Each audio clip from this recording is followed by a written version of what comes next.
State of the year has been achieved so far, with 38.1 degrees Celsius being reached at Kew Gardens in West London. We do worry that people are getting used to the heat and maybe not taking as many protective actions as they might have done in earlier heat waves. It's been quite intense, I have to say. I'm a bit concerned about the lack of water. Although we had a pretty decent rainfall over the winter, parts of the region didn't receive enough to recharge. Germany already this summer has said that more than 10,000 deaths have been linked to the heat. Nursing staff trying to care for patients in hospitals and care homes where temperatures have been regularly topping 30 degrees. The UK has seen its hottest day of the year, with 38.1 degrees Celsius recorded at Kew Gardens in London. It comes as much of Europe remains on red alert too. Over the next 10 minutes, we'll look at where it's hot, why it's so hot, and some novel ways people are trying to stay cool. Well, this map gives you an idea of the heat being experienced across the UK and mainland Europe. We've seen a big impact across the country, and especially in places like parks. If people come, instead of seeing bright green oases, they're starting to see almost deserts in the centre of London. Well, it's prompted a conversation about working conditions. The Royal College of Nursing says hospitals and care homes are too hot to work in because of the heat waves, with some nurses even collapsing in the heat. They're terribly worried and about not just themselves, but about the patients and the people that they're looking after. They are describing intolerable conditions. We know that many of our hospital infrastructure in the UK, and particularly in England, is not really fit for purpose with regard to this kind of heat. Well, our weather presenter Ben Rich can explain what causes a heat wave. A heat wave is defined as 3 consecutive days of temperatures above a threshold, which varies from 25 to 28 degrees depending on where you are across the UK. They can be caused by areas of high pressure that settle over the UK for a long period of time, or southerly winds, which can bring very warm air from southern Europe or North Africa. Well, we've had a few heat waves this year. Ben Rich has the details. The UK has seen 5 widespread heat waves so far in 2026. The first one was at the end of May, and then there were more heat waves during June, July, and now in August. It is the first year on record when we've seen temperatures above 35 degrees Celsius for 4 consecutive calendar months. And as the heat continues, the question many of you have been asking is, will there be another heat wave? Well, Ben has been taking a look. The weather is going to get a little bit cooler through this weekend and on into next week. In fact, some of us may see some much needed rain, although that is not completely guaranteed. However, later in the month, there are signs that high pressure could return, and that does bring the chance of some further heat waves. Well, France, Italy and Spain are also seeing high temperatures. More than 135 million people are set to experience temperatures over 35 degrees Celsius. Year on year, you can see the difference to the landscape. Satellite images of the Loire River in France, taken each August over the past 4 years, show you the impact of extreme heat. The land gets browner and the water levels are visibly lower. Germany already this summer has said that more than 10,000 deaths have been linked to the heat, although it's worth pointing out that different countries calculate those figures in different ways. Also, once again, there's the renewed threat of wildfires, and we've seen already, haven't we, this summer, particularly in Spain and France, and to a lesser extent Greece, how wildfires have been devastating. And then, of course, the economic impact in the short term, but the medium and long term as well. You had the French government saying yesterday that potentially the losses, direct and indirect, from this very hot summer could be in the region of 15 billion euros.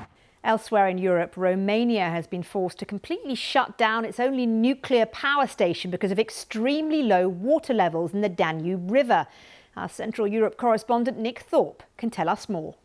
Both nuclear reactors at Cernavodă are now completely shut down. That deprives the Romanian electricity grid of 20% of its usual supply.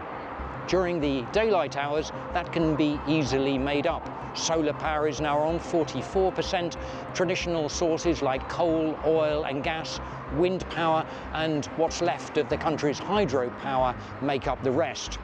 The problem arises in the evening when Romania will have to import electricity from its neighbours. Well, that is the situation in England and Europe, but let's look at the causes now. Our climate editor Justin Rolat has the details. Is climate change causing these heat waves? No is the answer. We have always had heat waves. The issue is that climate change, by driving up temperatures globally, makes heat waves more likely.